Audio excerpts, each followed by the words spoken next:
السلام علیکم ورحمۃ اللہ وبرکاتہ۔ بھائیوں بہنوں، دوستوں، بزرگوں، عزیزوں، امید ہے آپ سب خیریت اور عافیت سے ہوں گے۔ اللہ تعالیٰ خوش رکھے، آباد رکھے، اپنے حفظ و امان میں رکھے۔ بہت سارے لوگوں کی طرف سے یہ بات آتی ہے کہ روزی کے تعلق سے ہم بہت پریشان ہیں، روزی کی برکت کے لیے کیا کیا جائے جس سے ہماری روزی میں برکت ہو جائے، روزی میں خوب فراخی ہو جائے۔ تو پہلی بات تو یہ عرض کرنا ہے کہ ایک ہے برکت اور ایک کثرت۔ برکت کا مطلب یہ ہے بطور مثال کے کہ 5 لوگوں کا کھانا ہے، 10 لوگوں نے مل کر پیٹ بھر کھا لیا، اللہ تعالیٰ نے گویا اس کھانے میں برکت عطا فرما دی۔ اور کثرت یہ ہے کہ 5 لوگوں کا کھانا ہے، ایک موٹو اکیلا پورا چٹ کر گیا، یہ کثرت ہے، اس میں برکت نہیں ہوئی۔ تو ہمیں اللہ تعالیٰ سے برکت مانگنی چاہیے۔ تو ایک دعا آپ کی خدمت میں عرض ہے، حدیث پاک سے اس دعا کا ثبوت بھی ملتا ہے۔ اللہم اغفر لی ذنبی ووسع لی فی داری وبارک لی فی رزقی۔ یا اللہ میرے گناہ کو معاف فرما، میری روزی میں برکت عطا فرما اور مجھے کشادہ گھر، بڑا گھر عطا فرما۔ معلوم یہ ہوا کہ بڑا گھر مانگنا یا بڑا گھر ہونا یہ شریعت سنت کے خلاف نہیں ہے، بس حلال پیسوں سے ہونا چاہیے کہ اگر گھر بڑا ہے تو انشاءاللہ وسعت ذہنی اور وسعت فکری اور وسعت ظرفی انشاءاللہ اللہ تعالیٰ نصیب فرمائیں گے۔ تو ایک تو اس دعا کا اہتمام کرنا چاہیے، اور دوسری بات یہ عرض ہے، قرآن مجید میں ایک جگہ پر اللہ تعالیٰ نے ارشاد فرمایا ہے کہ روزی میں فراخی اور برکت کیسے آئے گی؟ تو فرمایا کہ وَمَنْ قُدِرَ عَلَيْهِ رِزْقُهُ فَلْيُنْفِقْ مِمَّا آتَاهُ اللَّهُ۔ جس پر روزی تنگ ہو جائے، جو روزی کے لائن سے پریشان ہے، تو اس کو چاہیے کہ وہ خرچ کرے، جو کچھ اللہ نے اس کو دیا ہے وہ اس میں سے خرچ کرے۔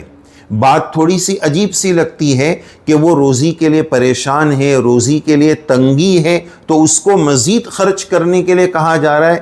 یہی اللہ کا نظام ہے اور یہی رب کی شان ہے کہ دینے والے کو اللہ تعالیٰ خوب نوازتے ہیں۔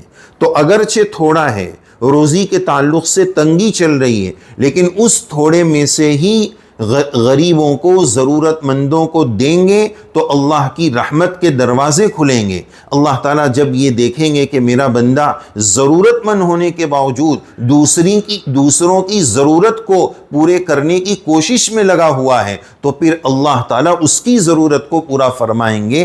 حدیث پاک میں اللہ کے نبی صلی اللہ علیہ وسلم کے ارشاد گرامی میں یہ بات ملتی ہے، واللہ فی عون العبد ما کان العبد فی عون اخی، کہ جو بندہ اللہ کے بندے کی خدمت میں اور اس کی مدد میں لگا رہتا ہے تو پھر اللہ تعالیٰ اس کی مدد میں لگ جاتے ہیں۔ تو ضرورت ہے اس بات کی کہ انسانیت کے نام پر، ایمان کے رشتے کے نام پر ہم لوگوں کی ضرورت پوری کریں۔ جو تقاضا سامنے آ جائے، اگر میرے بس میں ہے تو اس ضرورت کو پورا کر لیا جائے، اور یہ نہ دیکھا جائے کہ یہ سامنے والا کون ہے، بس اس کی ضرورت ہے اور ضرورت پوری کرنے کی اللہ تعالیٰ نے مجھے قوت اور قدرت عطا فرمائی ہے، تو اپنی قدرت کے مطابق اس کی خدمت کرنا، اس کا کام کر دینا، اس کی ضرورت پوری کر دینا۔ اور اس آیت شریفہ میں اللہ تعالیٰ نے یہ فرمایا مما آتاہ اللہ، اور مال دینا بھی ضروری نہیں ہے کہ میں دے دوں گا تو میرے پاس کم ہو جائے گا،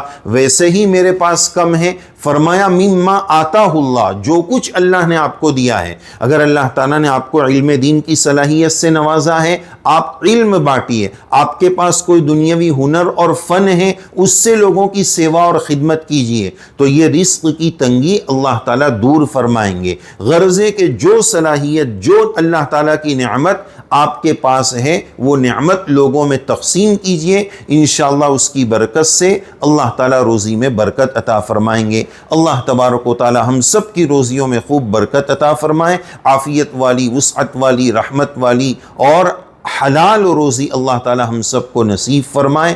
حرام لقمے سے اللہ تعالیٰ ہم سب کی پوری حفاظت فرمائے۔ آمین یا رب العالمین۔